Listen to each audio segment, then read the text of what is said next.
What up, listeners? Thank you for joining us again at the Hypnotic Awareness Podcast. I'm Ashleigh. I'm Quessie. I'm Ali Mae. And today on episode 4, we're going to be talking about the first session protocol, at least our style. So first and foremost, what we want everyone to know is anyone can be hypnotized for absolutely anything. People seek hypnotherapy for numerous reasons, such as whether they want to stop smoking, whether they want to improve their self-esteem, whether they want to lose weight, you name it. Hypnotherapy can help you. And so before the first session, all three of us offers a free consultation just to discuss your goal, get it down to like one sentence so that when it's time for the first session, we're ready to roll and start working. And, free consultations just also make sure that we vibe. Ashleigh offers in-person and virtual appointments, and Quessie and I are both offering virtual appointments, and that includes the free consultation as well. Yes, absolutely. And one of our most frequently asked questions is, what is hypnosis? So hypnosis is basically a natural state of mind where your critical factor is relaxed. So you don't hear that little voice in your head judging every little piece of information that comes to you. Hypnosis is a learned skill, so it does take practice to get good at it. And hypnotherapy is an educational and self-improvement process that facilitates access to internal resources, going within, that assists you in solving your problems, helps you to increase motivation, alter your behavior patterns, so that you can create the positive change that you desire. Yeah, and us being the hypnotherapist, we're not the only one with a role when you're in therapy. You actually have a role yourself, and you would be considered the co-therapist. And your role is to make sure that you do everything that you need to do to achieve your goal. Absolutely. So the three of us practice something called integral hypnotherapy, which I know we've touched on before in previous episodes, but just to reiterate, I always like to tell my clients, it means that you play an integral role in your hypnotherapy. So we're writing suggestions and you're literally approving every word, so that when we go to program these affirmations into your subconscious mind, that critical factor, that inner critic in your conscious mind isn't waking you up and saying whoa, I would never use that word. So the cool thing too about integral hypnotherapy is that it's the only hypnotherapy methodology that has been scientifically validated by the National Institutes of Health. So that's super cool. It's a very collaborative process. It takes two of us. It's not like your traditional therapy where one comes in and they see a therapist and, the therapist is just guiding them. This process actually requires us to have a collaborative relationship, thus having a rapport, developing a good rapport. And, like Ali said when we came on, making sure that we vibe. That's the most important part right there, is making sure that we establish rapport early on, so that throughout the process, you just easily achieve your goal. And that's what we want. We want our clients to know that when you come in to achieve your goal, or when you come in with a goal, we want you to be successful. Absolutely. Your comfort is our biggest concern, because if you're not comfortable, you're not going to allow yourself to get to the state we need you to be in to achieve those goals that you're working towards. Yeah. So when we meet and when we talk, we kind of gauge whether, you are ready to actually achieve your goal. We ask our clients to let us know specifically what they want to achieve. And then we discuss if you really want to change. We weigh our options. For example, one of my clients initially came into me to seek weight management hypnotherapy. And we realized as we were progressing along the weight management protocol that she had other issues, which was she was unable to set boundaries for herself, which actually interferes with her setting boundaries for herself when eating. So we kind of have to gauge whether or not you are ready for your goal before we get started. Right. There might be other things that we have to work on before we get to your bigger goal, underlying issues that may be contributing to the problem itself might have to be dealt with before your initial goal. Yeah, and these things are unconscious. We don't know these things. Sometimes we don't have the words to express what is behind the reason why we can't stop smoking or lose weight. These things are unconscious, and us being trained in this, we are able to really pinpoint what a client really needs before they get to their goal. So that's why it's really important for one to work with a certified hypnotherapist. And something too that I'd like to point out that just kind of reminded me, Ashleigh, when you mentioned stopping smoking, like as long as you have an emotionalized desire for the change, then the hypnotherapy is going to work. But let's say you're coming in because your significant other or even your doctor wants you to quit smoking. It's a really good chance that it's just the protocols just aren't going to work for you. Even if you think that you want to quit for your kids, but you really don't want to quit, then it's really just kind of like a waste of your time, because you really need to have that emotionalized desire to be able to change. Yes, you have to come ready. You have to come ready for the work that's involved, and everything that comes with hypnotherapy. You have to be open. And when we talk about goals, like very much the academy where we had our education, they drilled into us chunking the goals down. So if you're confused about exactly what you want to work on, we're trained professionals. We can help you get there. We can help you chunk it down so that, it just doesn't seem like such a big problem issue for you to have to focus on. We'll be able to help you minimize that into like a 1 or 2 sentence goal. And then we'll just kind of follow you and how you're progressing week by week. Yeah, and ultimately, what one needs in order to achieve their goal is the desire for it. Once you desire it and you really want it, and there's this emotional force behind that thing that you want, you're going to get it. And we're here to help you do that very easily and very gracefully. So yeah, we kind of stress the importance of our clients being ready for their goal, our clients being in alignment with their goal. Yes. So what do we do when we finally meet? So we start off with educating you. And the first part of the education process is letting you know that there are lots of myths associated with hypnotherapy. However, we debunk all the myths. A lot of people think that hypnosis is mind control and, you're going to be barking like a dog and doing all kinds of things that you don't want to do. Looking like a chicken, giving away your bank information. Yeah. Hypnosis is not mind control at all. It is actually gaining control of your mind and actually taking back your power to control what you want in your life. Another thing too is the fact that hypnosis and hypnotherapy, it's not a truth serum. You're not going to come here and go into a state of hypnosis and ever say anything out loud that you would never want to say out loud.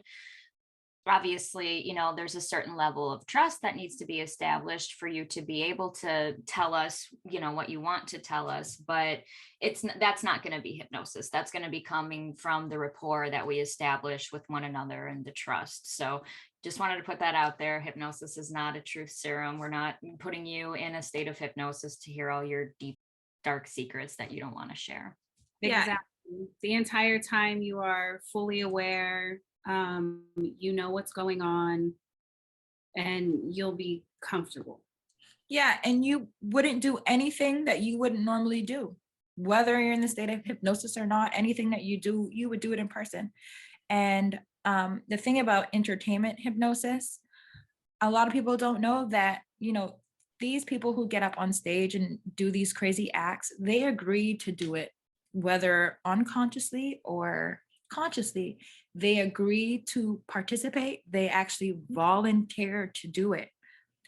Therefore, what they do is really in their control, and they have total control of what they do and not do. And another thing that people may question is, can I get stuck in hypnosis? Absolutely not. You can simply count yourself out. You can simply open your eyes at any time. Another question too is like, what if I'm too analytical, or what if I think too much? Yeah, a lot of us think a lot of the time, and we're afraid that maybe we can't meditate or go into a state of hypnosis because we're constantly thinking. So one of the things I like to share with my clients is just, especially when you're starting off practicing hypnosis, since it is a skill to be practiced, just literally repeat everything I say while I'm hypnotizing you in your mind. So when I say relaxation coming into your neck and shoulders, literally think to yourself, my neck and my shoulders are relaxing now. And then you're going to give that inner critic, the monkey mind, a job. Mhm. So during the education process, not only do we debunk the myths, but we talk about the model of the mind. Yeah, so there's something called the integral hypnotherapy model of the mind, which was established by our teachers, Tim and Angela, Simmerman, Sierra. And this is something that the three of us show you during the first session and break it down and really break down how hypnosis works. And it's the triune model of the mind because it consists of three levels of mind: our conscious mind, our subconscious mind, and our superconscious mind. Yeah, and our conscious mind is that everyday mind. It's the mind that we use every day, all the time. It's the analytical reasoning mind. It contains the critical factor, that chatterbox in our head that questions everything before we accept it. It is where our willpower is created. It is where we store our five senses. How do we know roses smell good? Because it is stored in our conscious mind. Yes. So moving on to our subconscious mind is where our emotions lie and where our emotions come from. It's the feelings mind. It doesn't know the difference between fact or fantasy. This is where you store your interpretations and your perceptions of a situation as memories. So this is where your memories lie. It stores programmed positive beliefs and limiting beliefs also about yourself, which really impact your results and how you act every day. Yeah, so you're leading us right to the Simmerman Sierra results model. So basically that states that when a certain event occurs, we then form beliefs about ourselves or others, which then influence our emotions. Those emotions influence our behaviors, and then we see positive or negative results in our life. And so there's 6 different events, 6 different ways that we program our subconscious mind at a very early age that sticks with us the entirety of our lives until we reprogram our subconscious mind. So those 6 ways. An event that occurs around an authority figure. So let's say we're in school, we ask a question, hey, I'm just not understanding this. And the teacher says, well, why aren't you understanding this? As a child, we might interpret that as, oh, I'm stupid, I'm dumb, I'm not worthy. When really the teacher was just trying to understand where you're struggling. Mm-hmm. Another way that programming occurs is peer groups. So whether our friends, at an early age tell us that we're awesome or not so awesome, that goes in our subconscious mind. States of high emotion, again, positive or negative emotion. If you decide something about yourself, it's going to go into your subconscious mind. Repetition. You repeatedly tell yourself something, again, you're going to be programmed. When we say yes to something and when we agree to something, be careful, you are programming your subconscious mind. And lastly, the 6th way that programming occurs is the state of hypnosis. So between that state of hypnosis and the repetition, that's how we reprogram our subconscious mind in hypnotherapy. Yeah, so when Ali talks about programming, we like to think of an analogy of a computer system. So think of ourselves like a big computer. Our experiences and how we feel about the experiences is what our programming consists of. So our programming is the software to a computer system. Like computers, they can be reprogrammed just like we can be reprogrammed. Yeah, so hypnotherapy actually allows you to go into your software system and reprogram it to your liking. That's the beauty of hypnotherapy. And so the third level of the mind is our superconscious mind. This is our great problem solving intelligence that connects us to the universal mind. This is our higher conscious, our godlike state, our spirit. So once we get to a certain level of hypnosis, you activate that superconscious mind to guide you to the answers that you need. So yeah, so that is basically the triune model of the mind in a nutshell. And in our last episode, episode 3, we talked about the law of correspondence. So just want to bring it all together.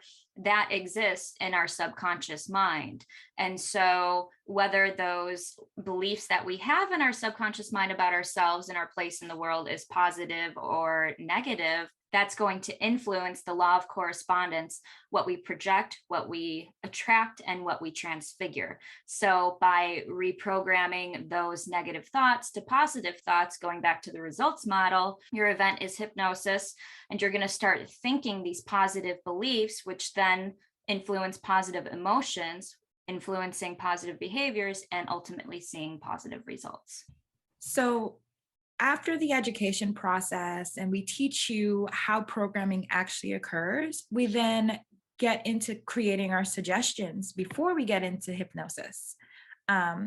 So creating suggestions, it's like we said earlier, it's very collaborative. Everything that we come up with it together. We like to have all of our suggestions has to be very, very, very specific to what you want. And we always create our suggestions saying things that we want and not things that we do not want, because the subconscious mind does not know the difference between fact or fiction. Therefore, we have to be very specific. And an example of that is you talk about your weight loss client who comes in and has an addiction to chocolate. Instead of saying, I no longer eat chocolate, the suggestion would be something like, I now enjoy eating fresh fruits and vegetables. And yeah, the suggestions are around things that we want, not no longer want. So also, in addition to writing these awesome positive suggestions, we also like to write out some imagery together. Imagery is the language of the subconscious mind. And so by creating imagery of you successfully achieving your goal and inputting that into your subconscious mind during a state of hypnosis, you're actually tricking your subconscious mind to think that that is a memory that's already happened. So visualization and imagery is so beneficial to reaching your goals. Like Quessie, what you always say is think it, speak it, feel it. Absolutely. And that also circles back to the law of correspondence. You know, what you're thinking and seeing in your mind is going to shape your reality. When we are, to circle back to suggestions, when we are writing your suggestions, these are basically affirmations. So we will be speaking in present tense terminology so that your subconscious recognizes this as fact already. So all of this circles back to the law of correspondence. So your subconscious is recognizing the imagery that you're putting into it and the suggestions / affirmations that you're putting into it as fact. So that's going to shape your reality. Okay, so diving into the last part of the hypnotherapy session is the actual induction and being induced into hypnosis. We usually do that by doing something called fixed eye gaze, where you're looking up at a spot, taking a few deep breaths, closing your eyes, full body relaxation, head to toe, and then deepening with a 10 count. On the first session, that's usually what I do. Is that what you ladies do? Yes. Yeah. Same. Mm-hmm. Yeah. So when we get into the induction itself, us as a hypnotherapist notice signs that you're in hypnosis by simple things like your eyelids start to flutter, or you do like a deep hypnotic sigh, like, you know, swallowing a lot, maybe your stomach starts to move around a little bit. So we look for these signs to make sure that you are going where you need to go. One of the signs that I know when I am in hypnosis is my stomach starts to digest and I experience just a really really high level of relaxation. But hypnosis, it's not like you are sleeping. You're mentally alert. It's very your body is relaxed, but your mind is hyper suggestible, meaning anything that is inputted into your mind at this point is likely to stick and Yeah. become a reality. So think about, for example, like when you try to take a nap, but you can't quite fall asleep. So you're hearing these outside noises, but you're still like in a deep state of relaxation. That's actually hypnosis. Yes, so is daydreaming. When we daydream, we're just we're up, but we're just so relaxed and so focused on what we're dreaming of. Yes. I notice it like when I am reading a book or listening to music, dancing, even like something as simple as watching a movie or driving. Sometimes you space out, when you're driving and you get to where you go and you're like, wow, where was I the last few minutes? You're in a state of hypnosis, right? So you're still operating a vehicle. So you're still with it. You're not going under anything. You're just going into a very natural state of mind where you're very relaxed. Absolutely. So after we go through the induction, we get into suggestions where you will be repeating your suggestions, and we get into the imagery. And then we go into something called self-hypnosis. So we will be teaching you self-hypnosis while you are in hypnosis. So how do we do that? I find it really beneficial to teach self-hypnosis while the client is already in a state of hypnosis, because a lot of time, this is the first time that they're being hypnotized by a professional. You really are kind of showing them how easy it is to go into a state of hypnosis while they're already hypnotized. And don't worry, it's nothing you have to memorize. We all send instructions on how to go into a state of hypnosis. And so once you learn how to go into self-hypnosis, this is something that you can practice at home on a daily basis, which helps you elevate your hypnosis experience. And you go into a state of self-hypnosis by taking 3 deep breaths, closing your eyes, turning your attention inward, relaxing your body fully from head to toe, and even doing a 10 count to deepen your hypnotic state. Yes. And just doing this simple act helps you to achieve your goal. Yeah, and kind of like what we said earlier, this is a very collaborative process. So the main reason, especially why we teach you self-hypnosis, is so that you can do the work on your own and so that you can accomplish any other goal that you choose to accomplish with or without our help.